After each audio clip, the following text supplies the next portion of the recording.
Okay, I graduated from Sweetwater High School in May of 1941.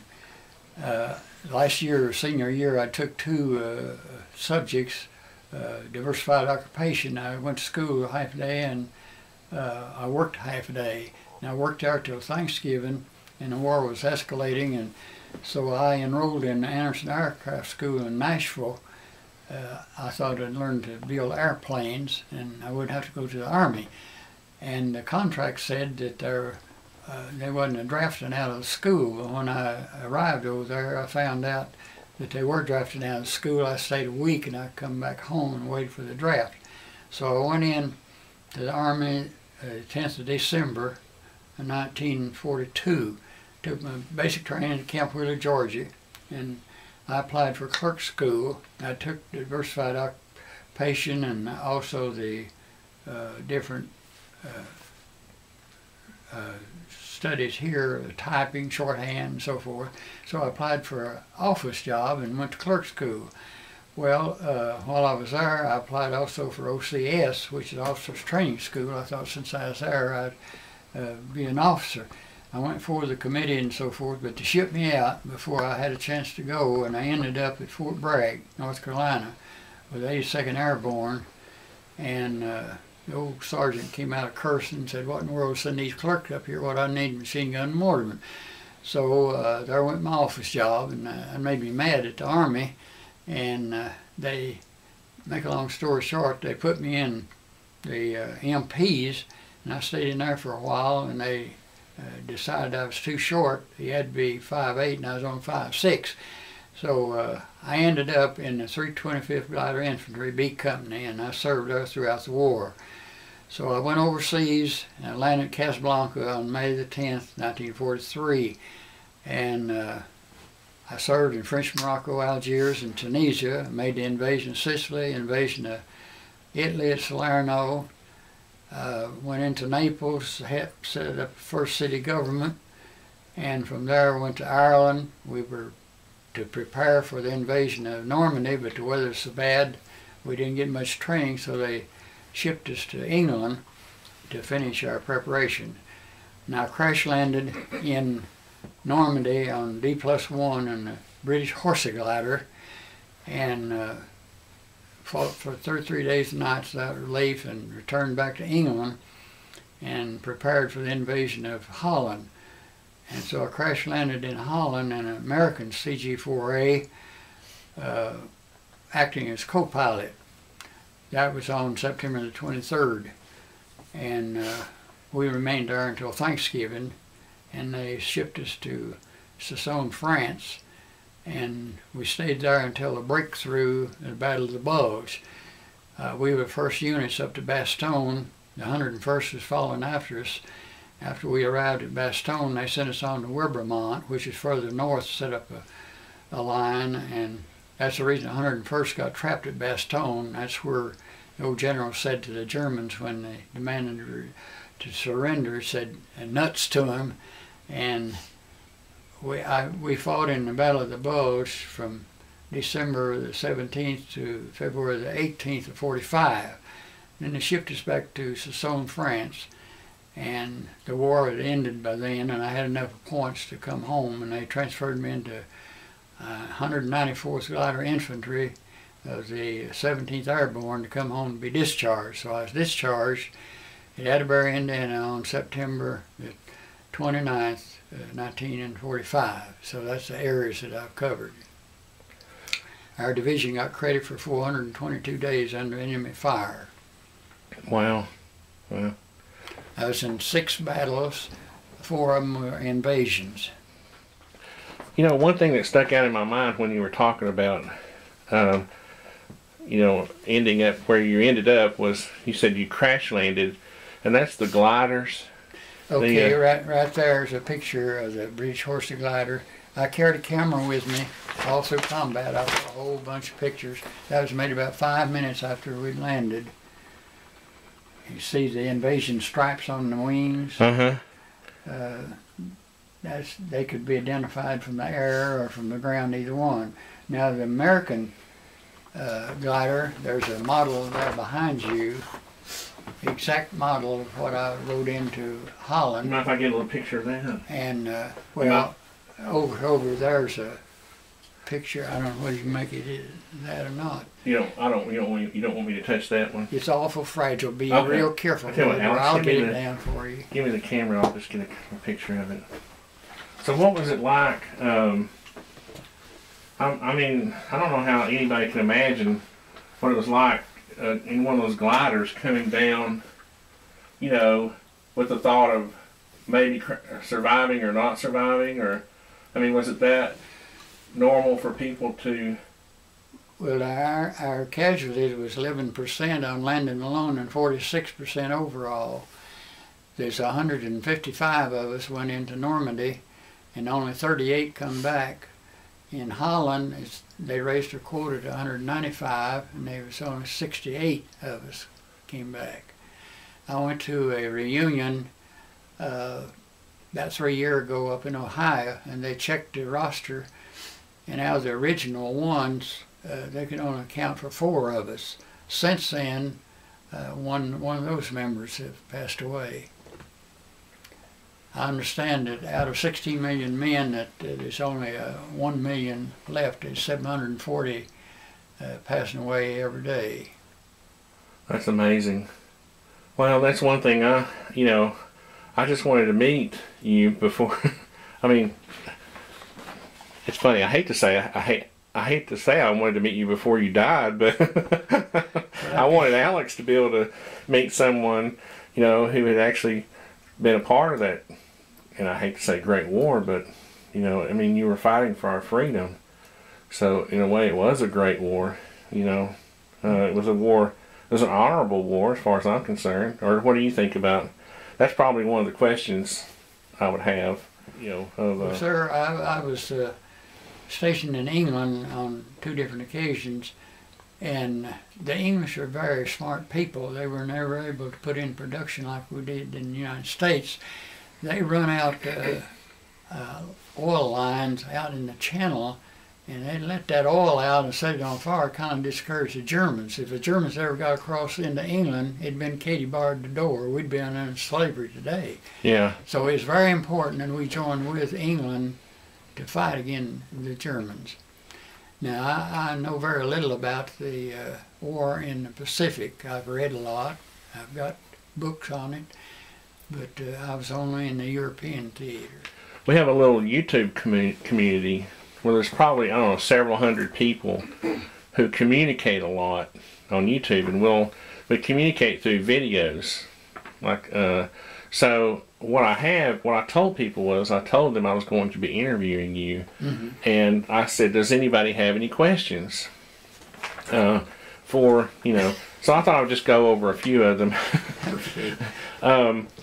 There's a fellow named Kiwi Ted Ferny. On YouTube you have these sort of usernames. That's not your actual name, He's actually from New Zealand, and I think he was a paratrooper. And he's going to get me now because I don't remember which conflict, but he's probably of the age of but he's from New Zealand, so I'll have to check into that. But what he was interested in is what you thought about the British soldiers' strengths and weaknesses, and the different ways of doing tactics, and then maybe after that, maybe your opinion on some of the German soldiers that you faced. Well, the British soldiers, very good soldiers, and the only fault that I'd find with them, they even in battle they carry the teapot right on the side of the tank, and they stop right in the middle of the battle and make a pot of tea. In Holland, after the battle was all over, I was waiting to be relieved by the Canadians, and they were much like the British. They also carried the teapot right on the side of the tank. And I thought they never would get there, sitting in the foxhole waiting on them, but eventually they did. Yes, they were very, very good soldiers, and I appreciated working with them. Prisoners back to the back after they was captured. One big old fella, he was out on patrol, and we had this observation plane, artillery, observing plane flying over, and he was looking up at it, and they shot him in the chest, and he came out his back, oh, great big old hole. And they sent me to take him back and a number of other prisoners back to the rear. And I was afraid he'd never make it because he was bleeding that terrible wound there. The whole group give up at the end of the war. One entire army give up to the 82nd Division at Lust. I had several people asking about, like, were you issued the M1 Garand or the M1 carbine? I carried the M1 most of the time, and I went to all the different schools to learn the nomenclature of different weapons. In one battle alone, I had, in one day, I had 12 different weapons. What had happened, maybe one of my buddies, his gun would jam or something, I'd give him mine and I'd pick up another, and I've actually replaced a firing pin in an M1. I put the parts in my pocket. I was walking and advancing, and I did that on the go. Was that a Garand or a carbine? That was an M1. Okay. Garand. Garand, okay. Yeah.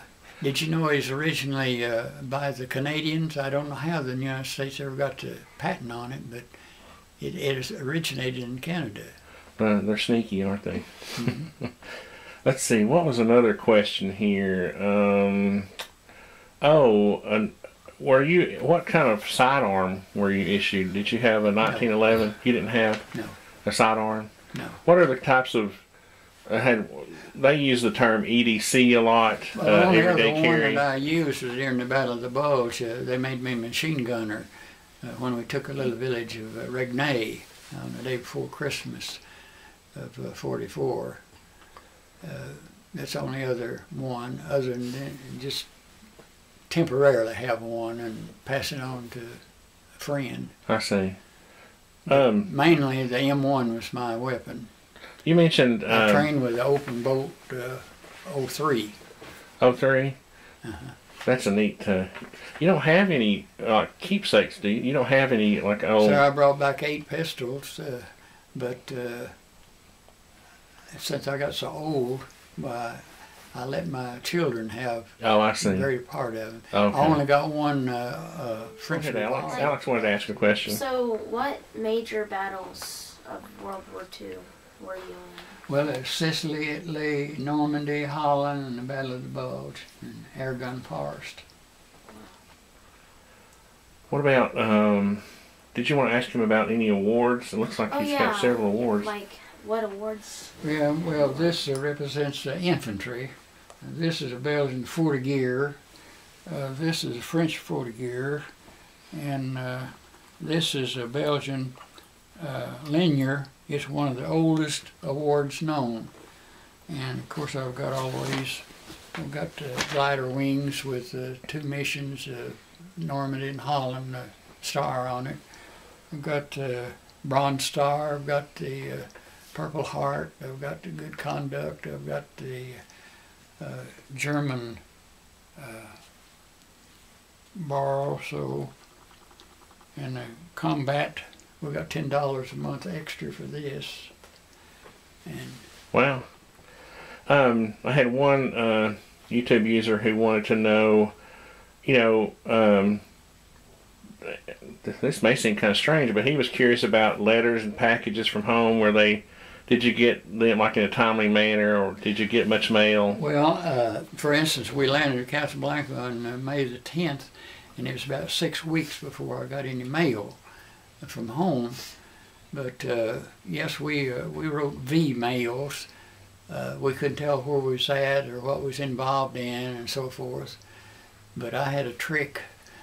When I was in Naples, my father's name was Samuel Elmer Riddle, middle initial E.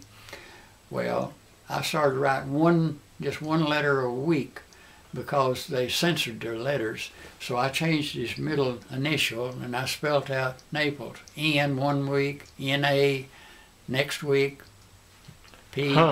And over a month's period of time, I told him where it was at. Oh, that's neat. Oh, you also kept a journal, didn't you? Yes, sir. I have a diary. I'll show it to you. When Okay, we get that'll through. be neat.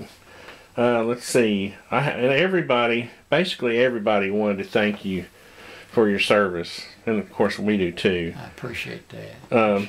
I'm looking at the question. I'm going through the questions, and let's see. Oh, one fella wanted to know where you completed jump school. I took jump training, and one Sunday I was to qualify, and the airplane never did show up, and I never did fool with it more.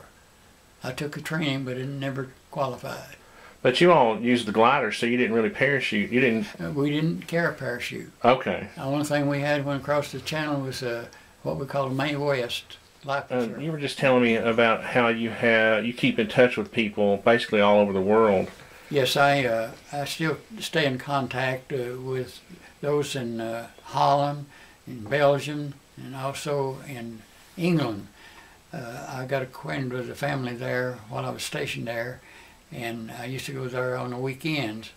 And just a few years ago, 2 or 3, the father and mother had passed away, but the son, and he and his wife came and stayed a week with me here. And so I stay in contact. Now these pictures here is by an amateur artist. He drew those and sent them to me. He works for an organization similar to our FBI. The last time I heard from him, he's on Island Creek. What country is he from? He's from France. Oh, France. Okay. And I'll show you the books that he's written there. This is my wife. I had that picture made up. She passed away Christmas Day. Oh, she's pretty. We were married 62 years. She was in the hospital for a while and then in a rest home, and I brought her home a year ago last October, and I cared for her here at the home, used the hospice and home health care. And then I had that made after she passed away, and I selected that poem, put on there, and then that waterfall. I don't know, you wouldn't know anything about back up in the mountains here we have what we call Ball River Falls. And it's back when we were courting, and we were up there late one evening. I never did propose to her, but I said to her, I said, what would you say if I did ask you? And of course, I used to kid her, it's 15 miles back to town, she didn't want to walk. But she not only was my wife, but she's my best friend and buddy.